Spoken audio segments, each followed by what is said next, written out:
Back at it again. Zach? I'll meet him after, I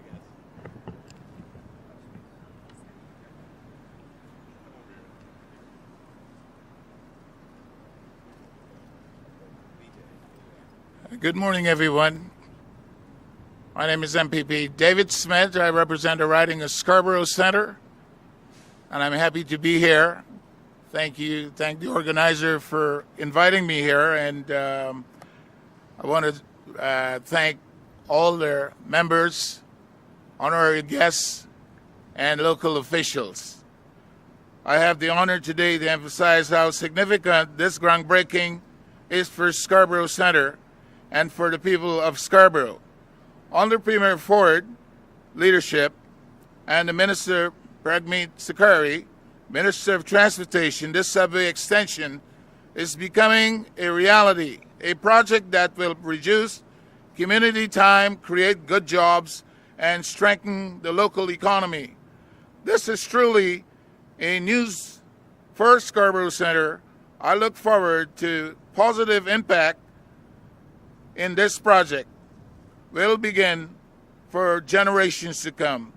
At this time, it's my pleasure to introduce the Minister of Transportation, the Honorable Prabmeet Sarkaria. Thank you.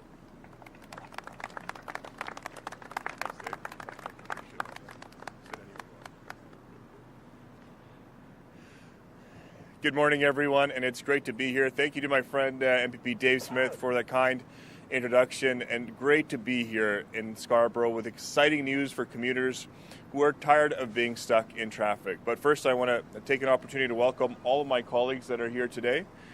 From the provincial government, we've got Minister Chow, we've got Minister Thanagaslam, as well as Minister Surma, who has been a tireless champion for infrastructure and investments across the province. We're also joined by CEO of Metrolinx, Michael Lindsay, the newly appointed chair for Metrolinx, Nick Simone, as well. We've got many of our councillors from the City of Toronto that are here today, and thank you to Mayor Chow for being here, and Jamal for his leadership on transit. Together, we're building a world-class transit system, and it's been a pleasure to work with Mayor Chow to deliver on some of these large projects that we're seeing right here and celebrating. Our government is making historic investments in public transit to make it easier to get Ontarians to get where they're going and to protect Ontario from U.S. tariffs targeting businesses and families across the province. The Scarborough Subway Extension is one of our priority transit projects, and today we are marking a milestone. I'm pleased to announce that we've broken ground on Scarborough Centre Station for the first of 3 stations on the Scarborough Extension. Once complete, this station, located in the vibrant core of Scarborough, will serve more than 10,000 passengers during rush hour and facilitate over 7,000 transfers. Scarborough Centre Station will offer seamless connections to GO Transit and local bus routes, making it easier than ever for people in Toronto's growing East End to take transit. The Scarborough Subway Extension will add 7.8 kilometres of track to the TTC's Line 2 subway, running from Kennedy Station to Stepford Avenue and McCowan Road. The extension will accommodate more than 105,000 daily trips and put 34,000 jobs within a 10-minute walk of a subway station. Construction will support hundreds of good-paying jobs as we deal with economic uncertainty. We're making it easier for people in East Toronto to access jobs and housing. And we're supporting Ontario's workers as we continue to build the Scarborough Subway Extension. Our government knows that investing in public transit is key to drive our economy, fight gridlock, and create jobs. That's why we're investing $70 billion into public transit in every corner of the province as part of the largest transit expansion in Canadian history. This includes the Scarborough Subway Extension, the Ontario Line, the Eglinton Crosstown West Extension, and the Yonge North Subway Extension. These projects will make it easier and faster for people across the GTA to get where they're going and drive economic growth throughout the region, supporting thousands of new good-paying jobs and bolstering our economy in the face of U.S. tariffs and economic uncertainty. We can't control President Trump, but we can invest in and protect Ontario. Today, the future has never looked brighter. And with that said, I'll turn it over to Minister Surma. Thank you very much. Thank you, and good morning, everyone. I truly hope that the rain holds off. It's great to join all of you here and celebrate this amazing milestone for the Scarborough Subway extension. Today's groundbreaking announcement brings us one step closer to faster, affordable, and reliable transit. Once this extension is connected to our upgraded transit network, it will become possible to move from Scarborough across the GTA like never before. That means increased opportunities to take jobs, move into a new home, and explore opportunities for fun and education. Our province faces unprecedented challenges and economic uncertainty due to the threat of unwarranted U.S. tariffs. That means it has never been more critical to build infrastructure. We need to keep our province moving and keep Ontario workers employed. And I'm proud that the work to complete tunneling and build the station's rail and systems for this extension will create 3,000 good-paying jobs right here in Scarborough, including union jobs. Thanks to Premier Ford's leadership, we have responded with unity, strength, and a focus on protecting and building Ontario. As we work to deliver the largest transit expansion in Canadian history, we're also seizing the opportunity to build vibrant mixed-use communities across the GTA.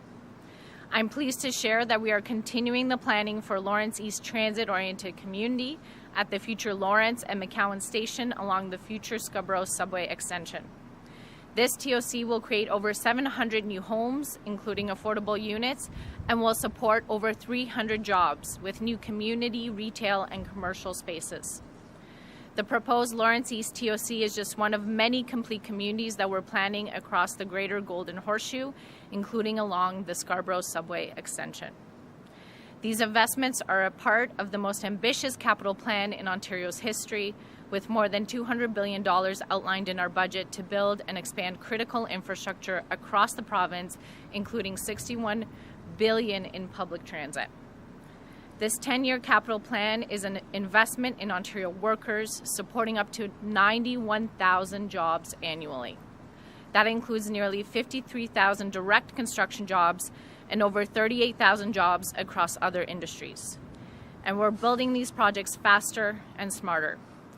Congratulations again to everyone involved in reaching today's milestone. I know how important this is to the hardworking people of Scarborough, and I look forward to seeing the next stage of this important project come to life. Thank you so much.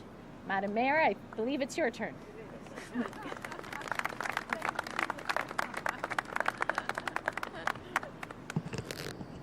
Thank you, Minister Surma and Minister Sarkaria. TEC Chair Jamel Myers, local councillor Michael Thompson, all the provincial members of parliament in Scarborough, TDC CEO and Metrolink CEO. It is wonderful to be here to announce such an excellent news for people in Scarborough. And not just for people in Scarborough, for all the transit riders right across Toronto and the GTA. People in Scarborough deserve better transit. They deserve a TDC that's safe, convenient, affordable, reliable, where they can rely on it to go and to work, to school, or get around, visit friends, run errands. When I first came into the office, the Scarborough RT derailed. Thankfully, no one seriously was injured in that incident, but 5 people were hurt. The RT had to be shut down. It was 10 years past its lifespan. It was not safe anymore. That incident underscores the years of underinvestment in Scarborough Transit. And thank you to the provincial partners, the provincial government and other levels of government. I believe that the transit investment right here in Scarborough, it is so extensive since Premier Ford came on. It was phenomenal amount of investment, but it takes time to build. And After the RT was derailed, thousands of people had to move into buses to get around back on our crowded roads. We painted bus lanes to help people get around faster. We are getting the busway done to save 20 minutes of travel time when that is finished in a year or so. And that is why today's announcement of this subway extension is so important.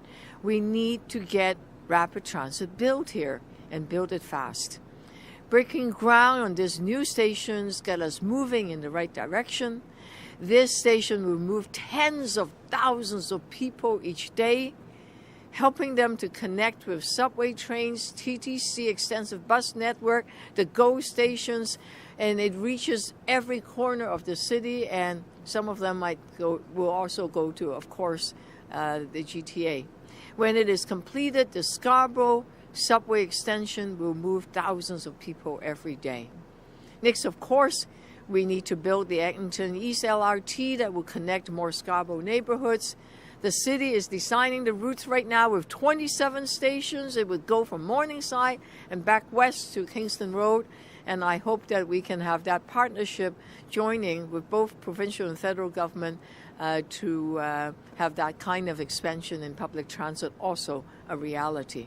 For our part, we are investing the largest amount in the history of the TTC in fixing the old TTC infrastructure and improving service. This funds was freed up because of the leadership of the Premier uploading the Gardner and the DVP through the New Deal. We are able to invest $500 million in fixing the TTC infrastructure. We're also making it so that buses, trains, and streetcars can come faster, and we froze fares to keep them affordable, again, thanks to the New Deal. I'm committed to a faster, safer, and more reliable service to bring more Torontonians into public transit. And with our strong provincial partnership, we can better serve the millions of Torontonians that ride the TTC every day. Thank you, and let's get the construction started. And thank you, by the way, to all the construction workers here, and thank you for creating the future station right here, and thank you for breaking ground with us. Now more than ever, when we have an economic slowdown, we need construction workers employed. We need your good work, and thank you for being here today. Some questions. We'll now go to questions. If reporters could line up at the microphone behind me, please identify yourselves by name and outlet, and it will be one question, one follow-up. First question. Hi, Tina Yazdani with City News. Minister, I want to ask you, will the Eglinton Crosstown open by the end of the year? Yes or no, please. Thank you for the question. I'll ask Michael Lindsay to elaborate on and giving an update with respect to Eglinton. What I can tell you is, our focus has always been on delivering a safe and reliable system. And I know Michael, since he has been put in this position, has done everything he can to get to that position and to be able to ensure that we deliver a system that is going to be safe and reliable for transit users. So I'll ask Michael to just expand upon that. Michael, I'll ask you to come up, please. Thank you. Thank you, Minister. Good morning, everybody. It's an honor to give you an update again on the Eglinton Crosstown, and I consider it my obligation to do it as transparently and deliberately as I possibly can. So forgive me if I repeat myself a little bit from prior answers, but I just want to contextualize again where we are in respect of what we're doing to the system right now, because the answer to your question is we hope yes, and I want to tell you why. So right now where we are is we are engaged in aggressively trial running this system, doing that in close partnership with the TTC. And I just want to salute the dozens of TTC drivers and station attendants and personnel who are already logging in each and every day to put this system through its paces. We've been doing that now for a period of a couple of months. And you'll recall from my prior disclosures that where we hoped to be was at the end of August, we wanted to start a revenue service demonstration test, a 30-day test of the performance of the system that will allow us to say that it was complete and begin to ramp up passenger service. We've seen continued progress in respect of the reliability of the system. Monday was the first day that the system ran in total more than 10,000 kilometers of passenger service, and 20 to 22 trains were moving on the system. But we did not begin RSD the last week of August. We're working now with the TTC dynamically each and every week, and I meet with the CEOs of the companies that are responsible for Eglinton Crosstown every other day to take stock of where progress is in respect particularly of vehicle reliability and availability.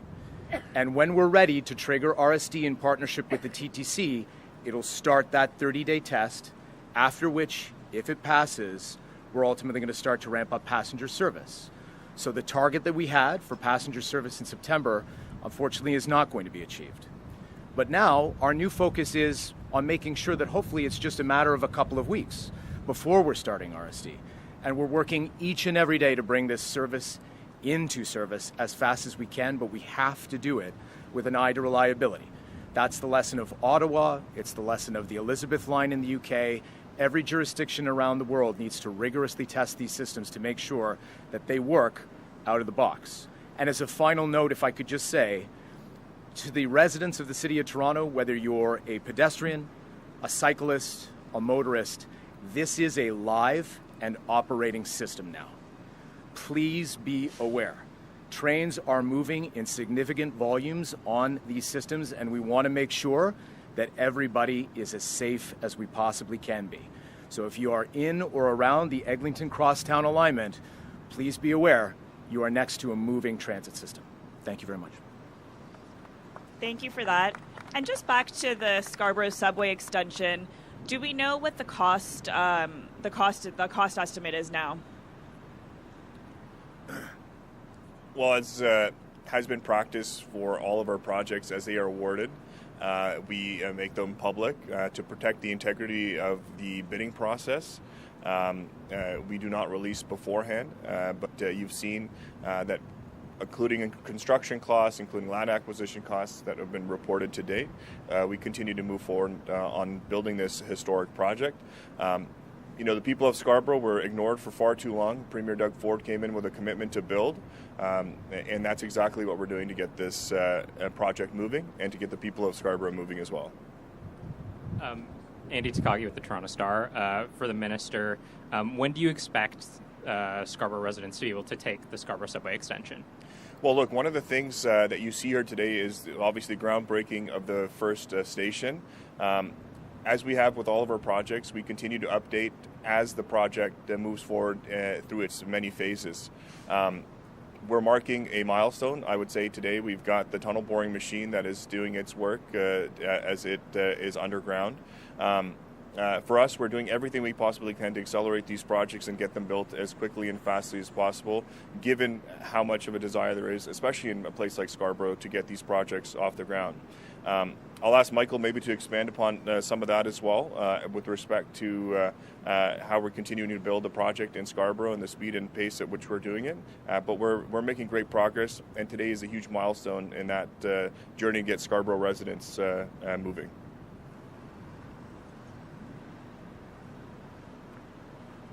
Thank you, Minister. I'd perhaps only add two things. One is to celebrate the progress that is already happening in connection to the Scarborough subway extension.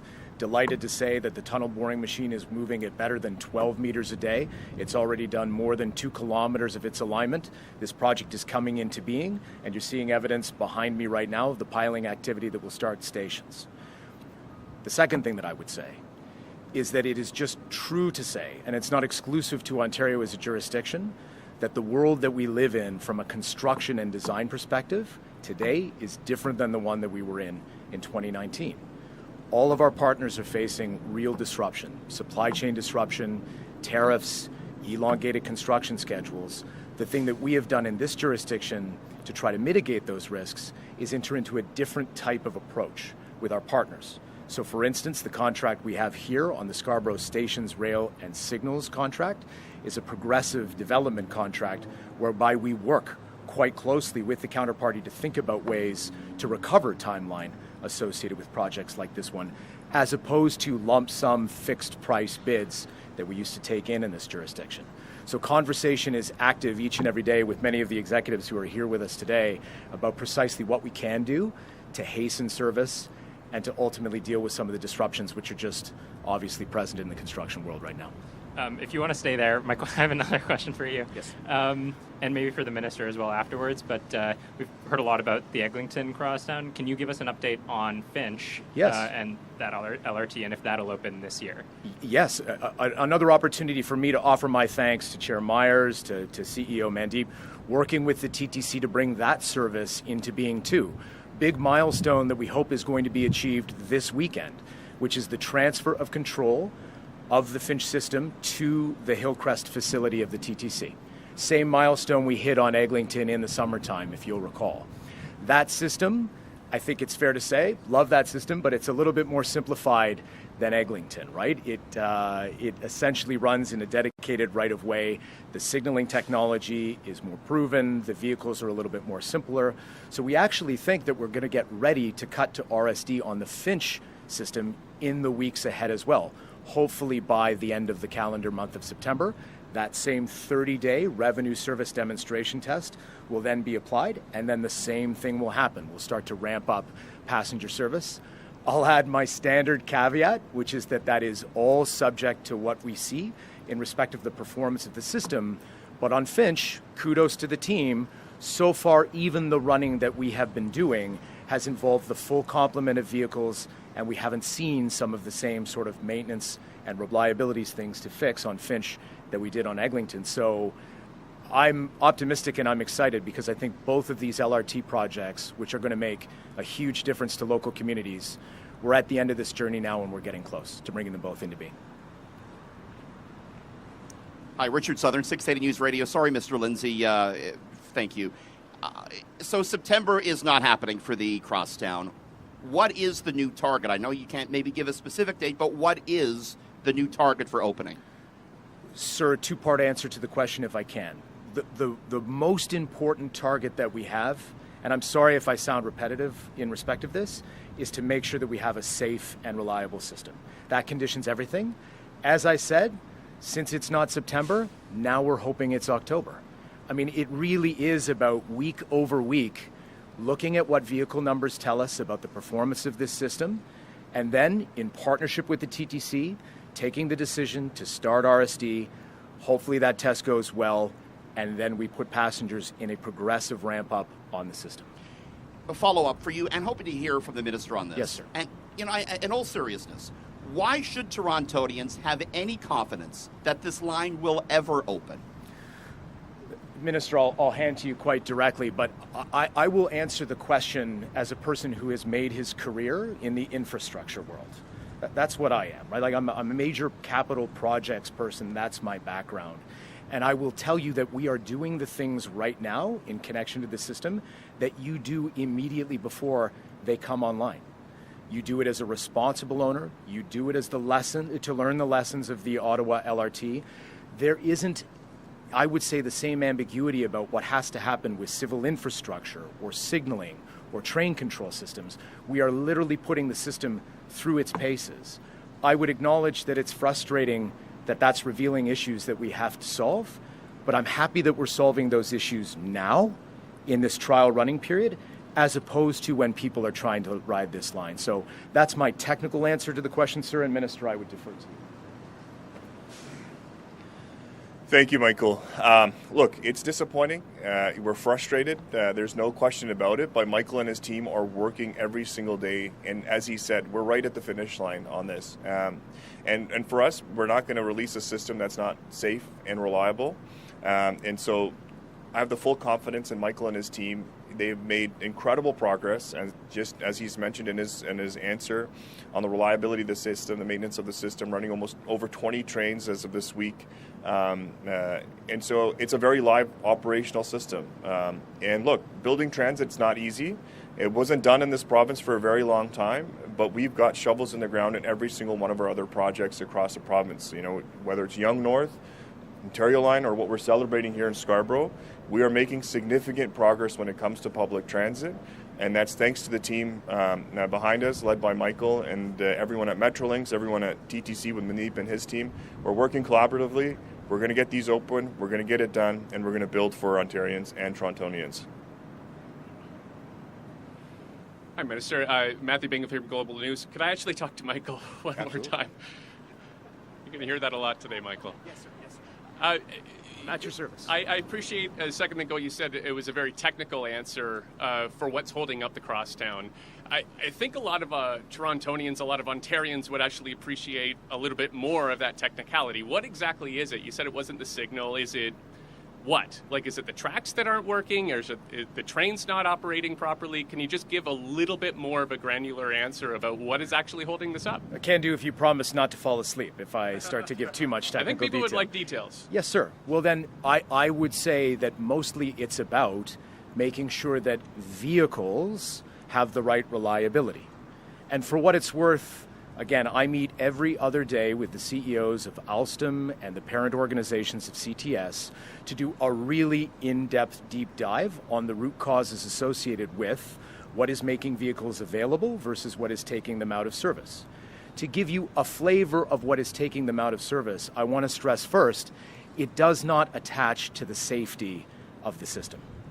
This is all about whether vehicles can run the kilometers that are intended, right? Whether the systems on those vehicles, whether it be HVAC or some of the communication systems, are functioning at peak operation, and whether, as we operate the system, we see unexpected things like brake wear patterns that weren't forecast, that cause these trains to come in for a replacement of brake pads on an interval that's much, much closer together than we thought that they would be. But each and every one of these issues has a root cause assessment that's done with it, has the goodwill of TTC and our private sector partners to identify what we would do to correct and mitigate those types of failures. And as I say, slowly but surely, the vehicles are becoming more available, more reliable. That gives you some of the detail. It's the primary thing that we're fixated on right now, is just the movement of vehicles and making sure that we can keep a sustainable number at peak condition in service for 21 hours a day, which is how long we're running right now. Perfect. Thank you. Still awake. Still awake. Good. And actually, a question now for the minister. Could I just ask, yesterday the TTC was going over their funding model, basically saying that the long-term funding for the system is unsustainable when that comes to long-term capital projects. Even next year's operating budget, they're basically saying that they need to sit down with your government, maybe even the federal government, and work out a long-term funding structure that really makes it so each year they don't have to keep coming to you saying we need more money. Is that something that you're open to create more stability and really, I guess, end some of those meetings every year? Well, thank you for the question. We have a great working relationship, myself and Premier Ford, with Mayor Chow and her team. Look, every step of the way, we've been there for the TTC. We've been at the table anytime there's been a need. We've been at the table to have the conversations. In the Ontario New Deal, we've invested over $1.3 billion with respect to supporting the infrastructure needs, and majority of them in TTC, whether it's covering the operating costs for the new lines that will be operational, whether it's the streetcars that are going to be, that we announced just a couple of weeks ago with Mayor Chow, that are going to be built for Line 2, and many of the other supports that we have provided with respect to even projects like Scarborough, the Ontario line. There's no financial commitment by the city from a capital perspective, as we waived many of the state of good repair costs that were needed. So we've always been at the table. We're going to continue to work with Mayor Chow and her team and have those conversations. Premier Ford and our team have always been engaged at every level, every municipality across the province. We never shy away from a conversation, and we want to be good partners as we build for the future. So we'll continue to have those conversations and continue to meet with not only city officials, but Mayor Chow and her team as well.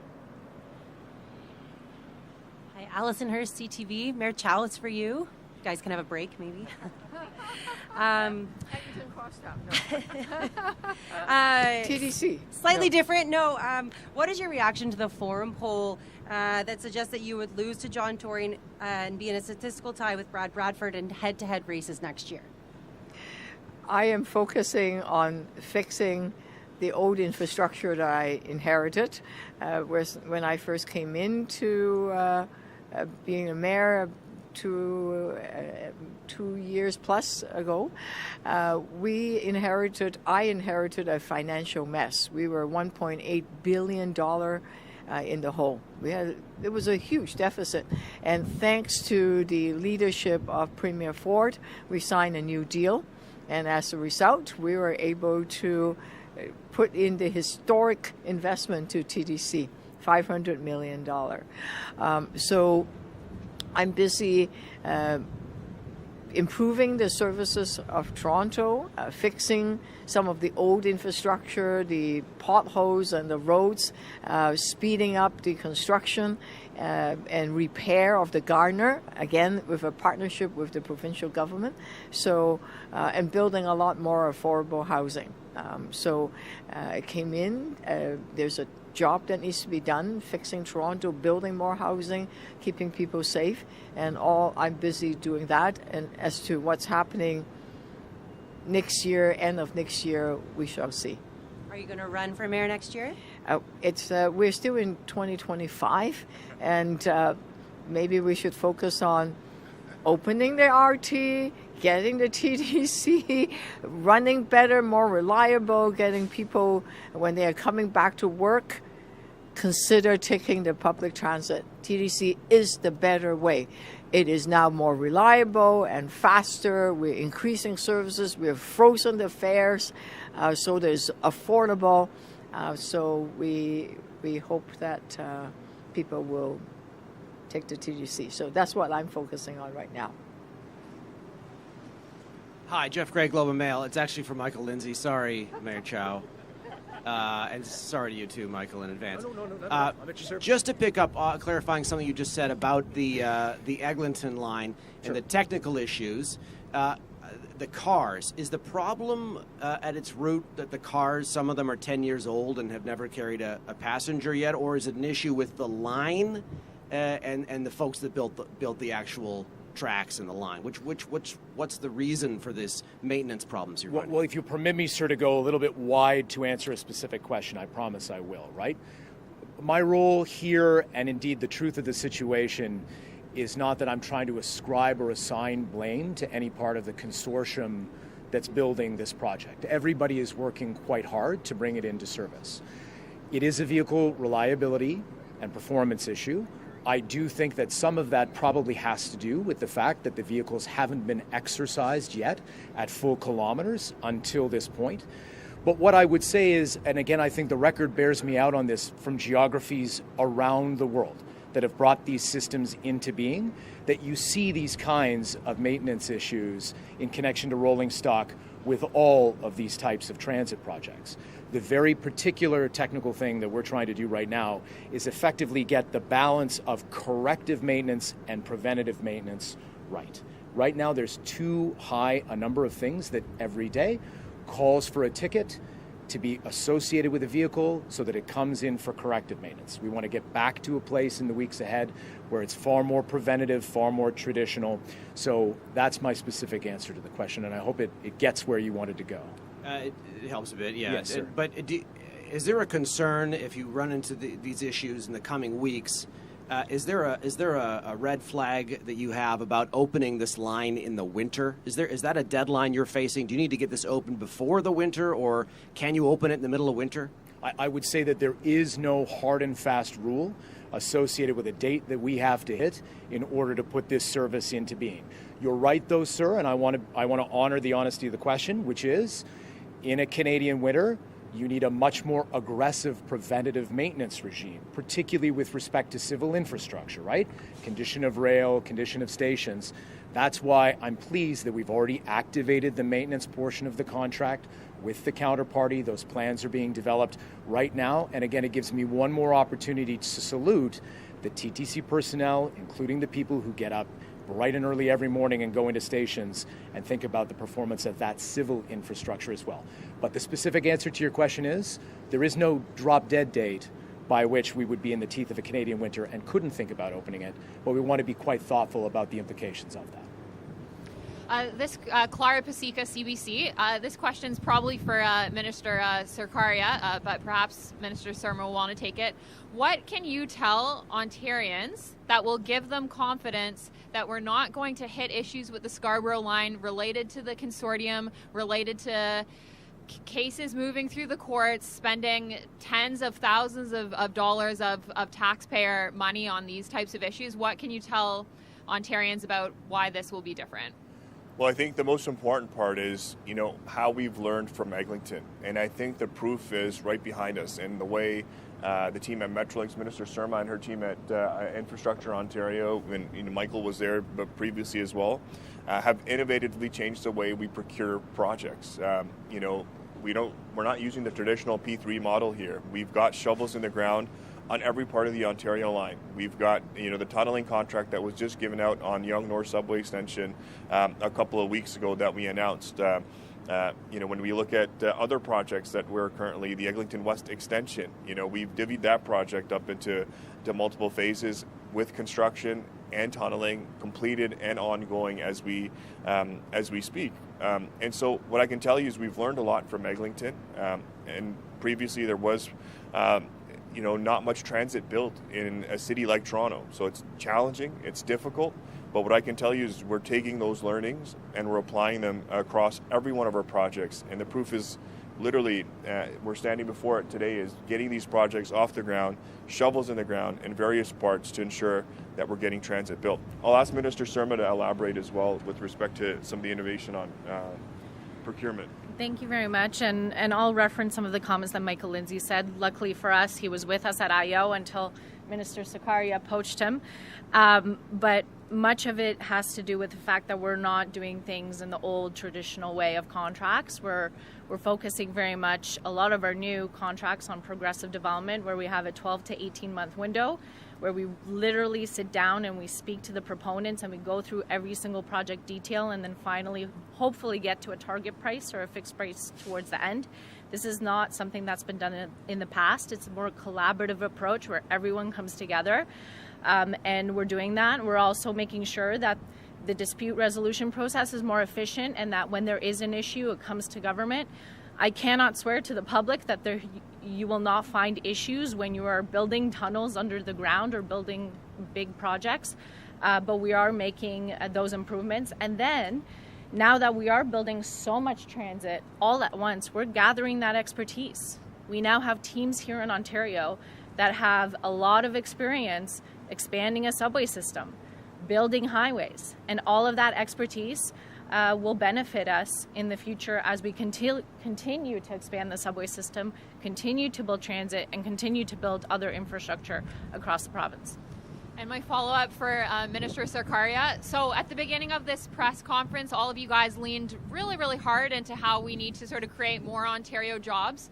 Will you be directing Metrolinx in any way to only hire Ontario workers? We know that the topic of temporary foreign workers and other things really charged right now. Will there be any sort of direction to who gets these jobs? Well, I think the team at Metrolinx and many of the workers that you see behind us here today are a direct result of our program to invest in Ontario. Absolutely, we expect that those jobs are Canadian jobs, Ontario jobs, and something that Metrolinx has done. Every one of our projects, if you look at it, they're all Canadian workers. They're Ontario, for the most part, Ontario-based workers, and they're supporting thousands and thousands of jobs. I think this Scarborough project is going to support over 3,000 Canadian jobs. So when it comes to procurement policy, we're just in a summit hosted by Minister Freeland a couple of days ago, where we furthered that commitment to take it to steel, aluminum that is used in many of these projects. And so as we procure, absolutely, that's the expectation, and that's what we hope will happen with respect to, not hope, but we expect to happen with regards to projects like this. This will be the last reporter. Oh, hi, it's Colin DeMello from Global News. I first have a question for Mr. Lindsay, if you don't mind. Mr. Sarkaria, you'll be exercised in just a moment. Mr. Lindsay, I wanted to ask about what you guys are promising Ontarians once this line is open? You're spending a lot of time now ironing out all the kinks, making sure that when it does open, it'll be as perfect as possible. Are you promising perfection with the Eglinton Crosstown LRT when it opens, that once it opens, it will never close as a result of all of the work that you're taking now? Yes, we're promising a safe and reliable service. That's exactly right. And again, we're working closely with the TTC to think about a progressive ramp up of passenger service that not only will help us with the final stage of exercising this system, right? Because when you put passengers on it, you find new needs in respective maintenance, particularly for station infrastructure, but a level of service out of the box that also ties to the TTC's plans about switching at Yonge Station, intersections with GO Transit and UpX at Mount Dennis. So the answer to your question is yes. We're going to make sure that this system is reliable when it opens and that the level of service that it provides is never clawed back. Okay, perfect. Thank you. And to Minister Sarkaria, so you know by now that Ontarians are quite annoyed about the fact that the Eglinton LRT has been under construction and has not opened for this long. Do you feel like the people who live along Eglinton, the business owners and the people who've been waiting to ride this, are they owed an apology from the Ontario government? Well, look, it's frustrating. Absolutely. There's no argument about that. The construction, the delays, but look, we're committed to building a system that is going to be safe and reliable. That is what, as the Minister of Transportation, working with Michael Lindsay and the team at Metrolinx, that we want to deliver, is something that is safe and it's something that we're confident that when people are on, will be reliable for them as they build. Look, we're going to build across the province. We're going to build across Toronto, and we're going to continue to ensure that we're investing in public transit and getting these projects built. There's challenges along the way. There's no doubt about it. And there's frustration, there are delays, we will definitely get through that and make sure we have a world-class transit system. But no Thank apologies. you very much. To be clear, no apologies, though, from your government to the people of Ontario. Look, there's obviously a lot of frustration. There's a lot of disappointment, and I don't disagree with that. But we're going to deliver a system that is going to work for the people of this province and for the city. And we're going to do that with every one of our projects. We're not going to cut any corners on safety or reliability. And so as the project moves forward, and as Michael updated us today, that is our key focus as we move forward. Thank you very much. Thank you very much.